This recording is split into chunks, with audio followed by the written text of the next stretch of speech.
আমার আজকের গল্প বোকা নেকড়ে। অনেক অনেক অনেক দিন আগে এক জঙ্গলে বাস করত এক বোকা নেকড়ে। আর সেই জঙ্গলে বাস করত এক সিংহ। সেই সিংহ ছিল সেই বনের রাজা এবং সে ছিল ভীষণ শক্তিশালী। কিন্তু বোকা নেকড়েটি সেই সিংহকে কখনোই মন থেকে রাজা হিসেবে মানতে পারত না। সে সিংহকে ভীষণ হিংসে করত।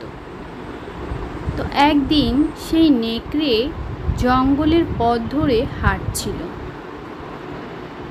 নেকড়েটি হাঁটতে হাঁটতে অনেকটা সময় জঙ্গলের পথ ধরে হেঁটে হেঁটে সে একটা সময় একটা ফাঁকা জায়গায় এসে উপস্থিত হয়, যেখানে কোনো গাছপালা ছিল না, যেখান থেকে সরাসরি সূর্যের আলো পাওয়া যাচ্ছিল।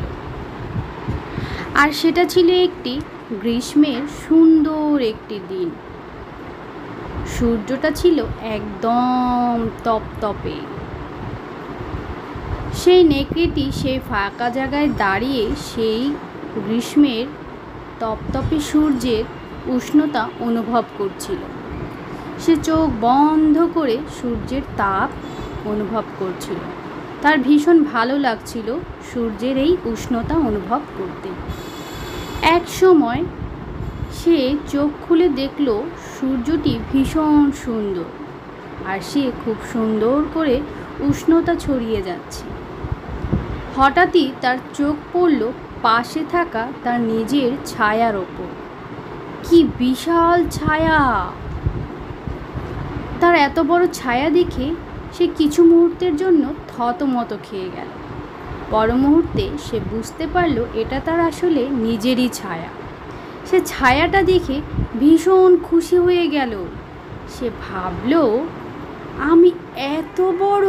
সে নিজের মনে মনে বলতে লাগলো, বাহ, বেশ তো, আমি তো ভীষণ বড়, তার মানে আমি অনেক বেশি শক্তিশালী।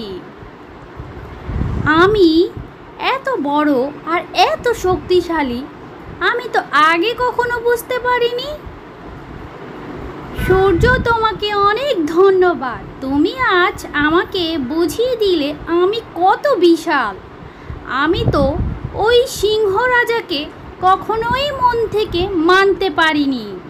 আমি আজ সিংহ রাজার কাছে যাব আর তাকে আমার শক্তিশালী থাবা দিয়ে মেরে ফেলব। তারপর আমি হব এই বনের রাজা। যেই ভাবনা সেই কাজ। সেই বোকা নেকড়েটি চলে আসলো সিংহের সামনে। এসেই সে সিংহকে বলতে শুরু করলো, সিংহ, তুমি কিসের রাজা? আমি তোমাকে রাজা হিসেবে কখনোই মানতে পারিনি, আর এখনো মানব না। আমি তোমার থেকে অনেক বেশি বড় আর অনেক বেশি শক্তিশালী, তাই আমি তোমাকে আর কখনো রাজা হিসেবে মেনে নেব না। সব কথা প্রথমে সিংহ চুপচাপ শুনছিল। পরে সে নিজেকে আর ধরে রাখতে পারল না।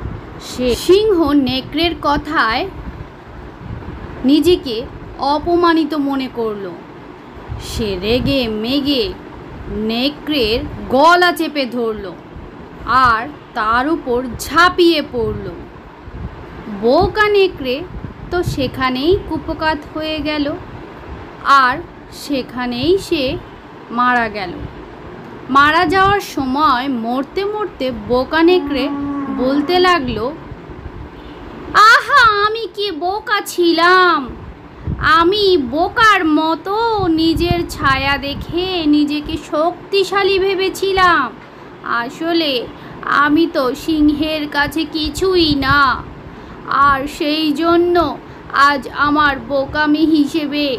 বোকামির ফল হিসেবে আমার নিজের জীবনটাই দিতে হলো। আর বোকা নেকড়েটি ওখানেই মারা গেল। তো আমার আজকের গল্প ছিল এইটুকুই। কেমন লেগেছে তোমাদের কাছে? যারা শেষ পর্যন্ত শুনেছো, আশা করি তাদের কাছে গল্পটি ভালো লেগেছে। ভালো লাগলে প্লিজ তোমরা বন্ধুদের মাঝে গল্পটি শেয়ার করো, আর বেশি ভালো লাগলে লাইক কমেন্ট তো করতেই পারো। আর আমার চ্যানেলটিকে সাবস্ক্রাইব করে পাশে থাকা বেল বাটনটি অন করে দিবে, তাতে আমি যখন যে ভিডিওটি আপলোড করব সাথে সাথে তোমাদের কাছে পৌঁছে যাবে।